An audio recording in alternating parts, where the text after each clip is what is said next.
Hello students, today we are going to study about the respiratory system. We will study about how respiratory system work, how we inhale the gases and how we exhale the gases. So first of all talking about, we have a nasal cavity, that is your nose, then we have mouth. Mouth के नीचे वाली जो tubular structure है that is your pharynx. तो further फेरिंग से जो extend होता है दैट इज़ योर लैरिंग्स, जिसको हम वॉइस बॉक्स भी बोलते हैं. Next you are having your oesophagus, जो है आपका आगे डिवाइड होता है इनटू ट्रैकिया. ये जो रिंग लाइक स्ट्रक्चर्स आपको नज़र आ रहे हैं this is your trachea. Trachea further divide होता है इनटू योर टू ब्रोंकस, या हम सिंगुलर में इसको प्लूरल में ब्रोंकाइज बोलते हैं. ब्रोंकाइज फर्दर बाइफरकेट होते हैं टू फॉर्म ब्रोंक्यूल्स. एंड अगर लंग्स की बात करें तो लंग्स का ऊपर वाला पोर्शन है सुपीरियर लोब, मिडल वाला मिडल लोब और नीचे वाला इन्फीरियर लोब कहते हैं हम इसको. नाउ दोनों साइड आपके इसी तरह से ये प्रेजेंट होते हैं. नाउ जो आपकी एयर्स हैं, जो आपके ये फर्दर ब्रोंक्यूल्स हैं, ये आगे डिवाइड होता है into a sac like structures, जिसको हम कहते हैं एल्वुलाई. तो ये जो आपके ब्रोंकाई हैं ये आगे एल्वुलाई में जो बैलून लाइक स्ट्रक्चर्स आपको नज़र आ रहे हैं this is your alveoli. Alveolar ducts are there. Respiratory exchange of gases, जो भी आपका गैसेस का एक्सचेंज होना है वो एल्वुलाई और एल्वुलर डक्ट के थ्रू ही होता है. So these are the site for the gaseous exchange of the respiratory gases. Now let us study about the mechanism of breathing. So mechanism of breathing की बात करें तो हमारी ब्रीदिंग में दो चीज़ें हैं, एक है इनहेलेशन, दूसरा है एक्सहेलेशन, या कह सकते हैं हम इंस्पायरेशन और एक्सपायरेशन. जब एयर बाहर से अंदर की तरफ हमारी बॉडी में आती है तो that is known as inspiration, और जब अंदर से बाहर की तरफ रिलीज होती है डैट इज़ योर एक्सपायरेशन.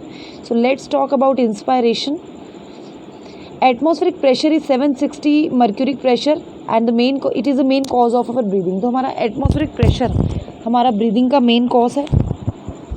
अगर आपके लंग्स का प्रेशर कम है और एटमॉस्फेयर का प्रेशर ज़्यादा है तो क्या होगा, एयर बाहर से आपकी लंग्स के अंदर की तरफ को रश करेंगी. So this leads to inhalation. Costal fibre at anterior and crural fibre at posterior side inserted into the tendinous central portion of diaphragm is stimulated by phrenic nerves. तो आपकी जो डायफ्राम है, डायफ्राम भी regulate करता है कि जैसे ही आप इनहेल करते हो डायफ्राम नीचे की तरफ हो जाता है और आपकी लंग्स को सूटेबल स्पेस देता है. तो डायफ्राम नीचे की तरफ होता है, थोरैसिक कैविटी को इनलार्ज करता है. जैसे ही थोरैसिक कैविटी इनलार्ज होती है आपकी लंग्स का एरिया बढ़ जाता है, अल्टीमेटली उसके अंदर जो प्रेशर है वो कम हो जाता है. प्रेशर कम हो जाता है, बाहर प्रेशर ज़्यादा है तो क्या होगा, बाहर से एयर अंदर आपकी लंग्स के अंदर आ जाएगी. So this is the inspiration, जिसमें जो आपके एटमॉस्फेरिक प्रेशर पे डिपेंड करता है. स्टर्नम और रिब केज भी इम्पॉर्टेंट रोल प्ले करते हैं. Now the next process is the expiration. Expiration क्या होता है, एक्सपायरेशन होता है जब हम अंदर से एयर को बाहर की तरफ को रिलीज़ करते हैं. इसका जो मेजर प्रिंसिपल है डैट इज़ इलास्टिक रिकॉइल. जो प्रिंसिपल है मेजर इन्वॉल्व है आपके एक्सपायरेशन में. ड्यूरिंग एक्सपायरेशन, जब भी एक्सपायरेशन होता है तो बेसिकली आपकी बॉडी में होता क्या है, ये जो आपका डायफ्राम है, आपका जो लंग्स हैं, ये अंदर की तरफ को मूव करती है, स्टर्नम भी अंदर की तरफ को मूव करता है. अल्टीमेटली आपके लंग्स का एरिया कम कर देता है. जब एरिया कम हो जाता है तो क्या होता है, लंग्स पर प्रेशर इंक्रीज़ हो जाता है, आपकी एब्डोमिनल मसल स्क्वीज़ हो जाती हैं, थोरैसिक कैविटी डाउनवर्ड की तरफ मूव करती हैं. अब ये सारे में जितने भी एक्शंस है what they are doing, they are ultimately increasing the pressure on lungs and gases move out. Now let us study about the variables of respiratory system. हमारी टाइडल वॉल्यूम है, इंस्पायरेटरी रिजर्व वॉल्यूम है, expiratory reserve volume है, residual volume है, inspiratory capacity, expiratory capacity and so on. So सबसे पहले इनको detail में पढ़ेंगे. Like tidal volume. Tidal volume क्या होती है, the amount of air inhaled और एक्सहेल्ड नॉर्मली, जो आपकी बॉडी नॉर्मल एक्सहेल या इनहेल करे that is your tidal volume. Inspiratory reserve volume है कि आफ्टर इंस्पायरेशन जो हम फोर्सिबली इंस्पायर करते हैं, इनहेल करते हैं, तो ऑन एन एवरेज 2500 ml से लेके 3000 ml तक ये होती है. तो एडिशनल जितना हम लेते हैं. एक्सपायरेटरी रिजर्व वॉल्यूम है एडिशनल वॉल्यूम, हम रिस्पायर करने के बाद फोर्सिबली जितना एक्सपायर कर सकते हैं, जोर लगा के जितना एक्सपायर करें डैट इज़ योर ERV, और ये 1000 ml से लेके 1100 ml तक होता है. रेजिडुअल वॉल्यूम है कि जब आप एक्सपायर भी करो, इनहेल भी करो, फोर्सिबल करने के बाद, उसके बाद जो गैस आपके लंग्स में रहती है, एक्सपायरेशन के बाद भी जो गैस आपके लंग्स में रहती है, that is your residual volume, और 1100 से 1200 ml तक ये होती है। इंस्पायरेटरी कैपेसिटी की अगर बात करें तो इंस्पायरेटरी कैपेसिटी क्या है? नॉर्मल एक्सपायरेशन के साथ साथ जो हम फोर्सिबल इंस्पायर कर रहे हैं, that is your inspiratory capacity, total जो कैपेसिटी है। सिमिलरली एक्सपायरेटरी कैपेसिटी, जो हम नॉर्मल एक्सेल कर रहे हैं प्लस उसके बाद हम फोर्सिबली एक्सेल कर रहे हैं, तो दोनों मिला के आपका आता है expiratory capacity, TV plus ERV।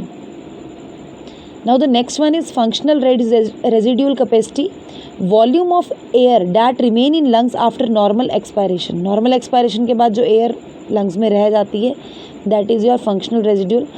Vital capacity, vital capacity is the maximum volume of air a person can breathe out after a forced inspiration।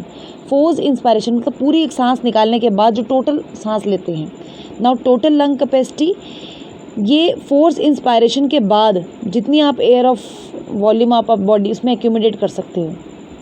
Then we have pulmonary diffusion, the amount of gases exchange, की lungs में कितना gases का exchange होता है at a time, this is your pulmonary diffusion.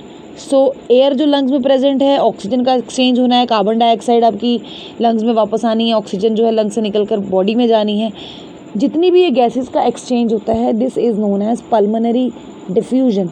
और pulmonary diffusion matter करता है कि पर्सन कितना ज़्यादा ऑक्सीजन उसकी बॉडी में पहुंच रही है।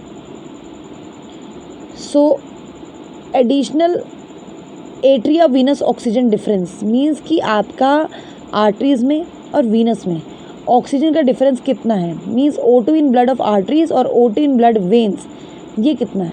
तो ये डिफरेंस जो है ये है आपका arteries veins oxygen difference. So let us now study the effect of training और रेस्पिरेटरी सिस्टम, की ट्रेनिंग पर रेस्पिरेटरी सिस्टम का क्या फ़र्क पड़ता है।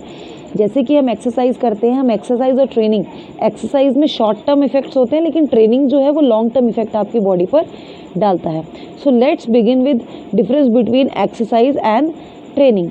तो अगर हम वाइटल कैपेसिटी की बात करें तो एक्सरसाइज से वाइटल कैपेसिटी पे कोई फ़र्क नहीं पड़ता, वेरियस ट्रेनिंग से आपकी वाइटल कैपेसिटी इंक्रीज़ होती है। टाइडल वॉल्यूम से एक्सरसाइज में टाइडल वॉल्यूम इंक्रीज़ होती है, वेरियस ट्रेनिंग में भी इंक्रीज़ होती है। रेजिडुअल वॉल्यूम में कोई भी चेंजेस नहीं आते, आप एक्सरसाइज कर रहे हो, ट्रेनिंग कर रहे हो, किसी तरह का चेंजेस नहीं है। पल्मोनरी डिफ्यूजन जो है वो दोनों में केसेस में इंक्रीज़ होती है। एट्रीज और वेन्स जो ऑक्सीजन लेवल है एक्सरसाइज में इंक्रीज़ होता है, लेकिन लॉन्ग टर्म उसमें किसी तरह का भी चेंज नहीं होता है। So that's all with today's lecture. Thank you.